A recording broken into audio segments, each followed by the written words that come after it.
po. Hello po. Okay. Ano gusto mong maging? Maging nurse po. Nurse. Gusto mong maging nurse after 10 years pa, gano'n. Anong kahalagahan ng pagkakaroon ng ambisyon? Bakit ka may ambisyon? Yun lang yun.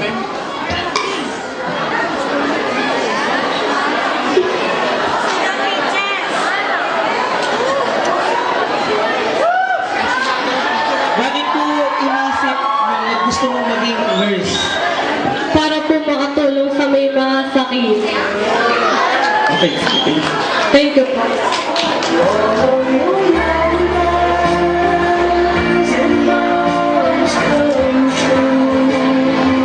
Number 2. Magandang gabi din po. Anak, nanonood ka ng teleserye? Opo.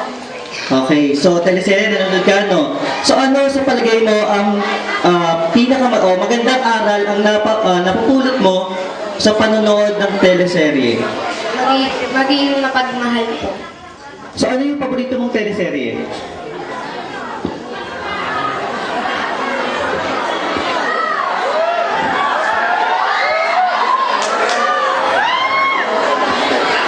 Paborito mong teleserye nung pinapanood mo? Anong paborito mo?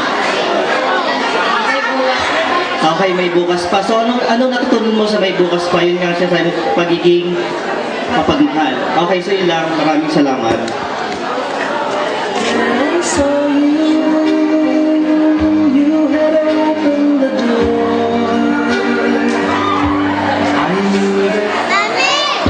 Number 3. Hello. Hello po. Nanonood ka ng cartoons. Opo. Sino yung pinaka-favorite mong cartoon character? O sino yung pinaka-gusto mong panoorin? Pinaka-madalas mong panoorin? Anong cartoon na palabas? Si Barney? Si Dora? Si Diego? Jimmy Neutron? Ano yung napupulot mo kay Jimmy? Ma'am Lourdes, mamaya na yan. Natatalanta yung bata. O ikaw natatalanta. Ano yung napupulot mo kay Jimmy? Bakit gusto mo siyang panahon?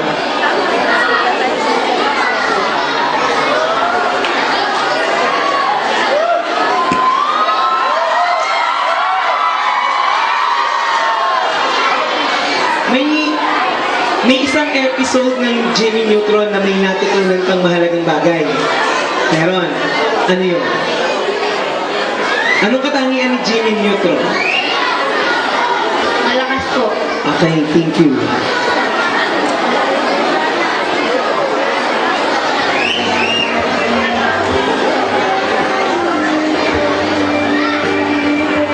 Number 4.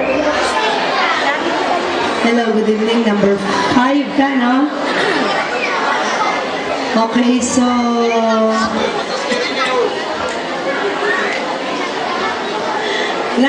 Dudugtong ako lang yung kanina, yung sa tanong tungkol sa baha. Yung kay Undoy, ano? Paano ka makakatulong sa pangangalaga ng ating kalikasan? Hindi ko puputulin yung puno.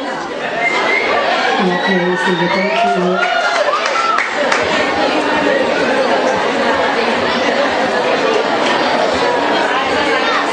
Number 5. Okay, contestant number 4 ka. Ano ka yun? Number 4. Okay. Sino sa paaralang ito ang pinakamahalagang guro na hindi mo malilimutan at bakit? Si Ma'am Neris po. Bakit hindi mo malilimutan si Ma'am Neris?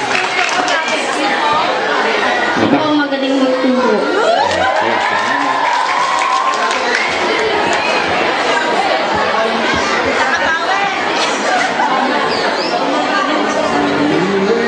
Number 1. Okay. Nako, Kevin, Mr. Pogi. Okay, ito ang katanungan para sa iyo. Okay. Sa iyong palagay, ano ang mas mahalaga? Ang pagkakaroon ng magandang itsura o pagiging pogi o pagiging isang matalino? Isang matalino po. Bakit? Nakakatulong po ito. Sa paanong paraan? Sa pag-aaral po. Okay, maraming salamat.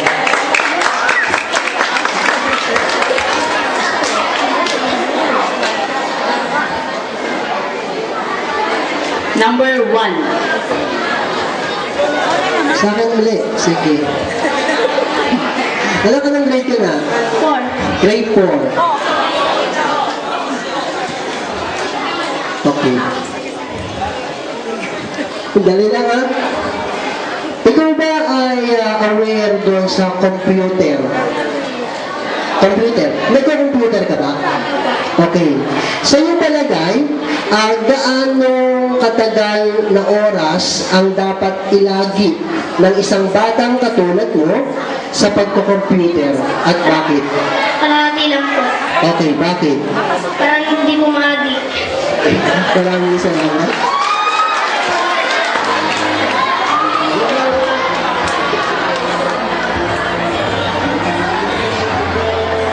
Last, number 5. Okay, last contestant, number 1. Okay, anak, kung ikaw ang palaring munting Ginoo ngayong gabing ito, ano yung kaibahan mo sa mga naging kasama mo? Kung mananalo ka ngayong gabing ito, ano yung kakaibang ginawa mo at ikaw yung nanalong munting Ginoo?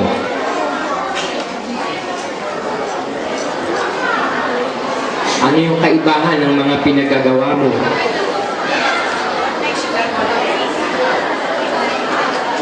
O, tingnan mo sila. Ano kakaiba mo sa kanila? Magkakasintaas ba kayo? Pogi ba kayo pare-pareho?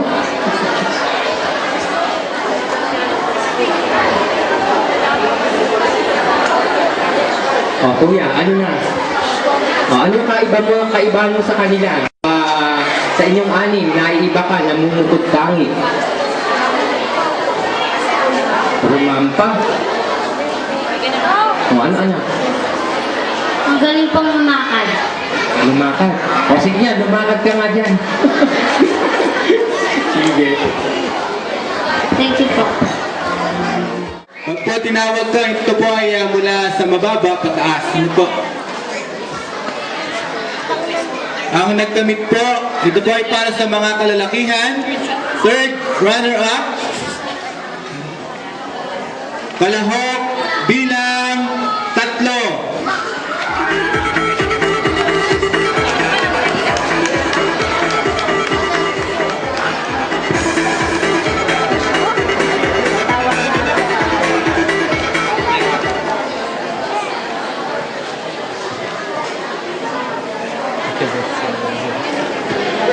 Pagbago, kita rin yung ulo ko. Kanina pa. Babato ko pa kasi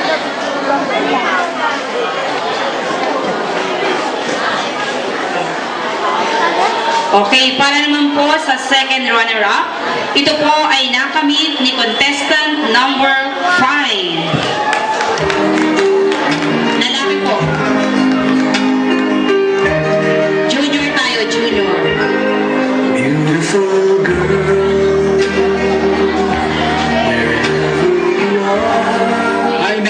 Yun pong inanyayaan po namin yung mga magulang ng batang nanalo, pati po yung advisor.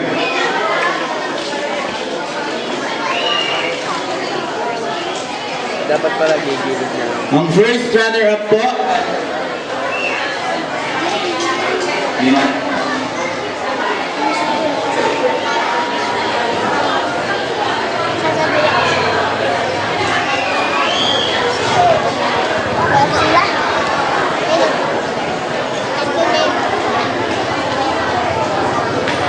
Ang ating pong first runner-up, junior category pa rin po, para sa mga lalaki, ay nakamit ni contestant number 4.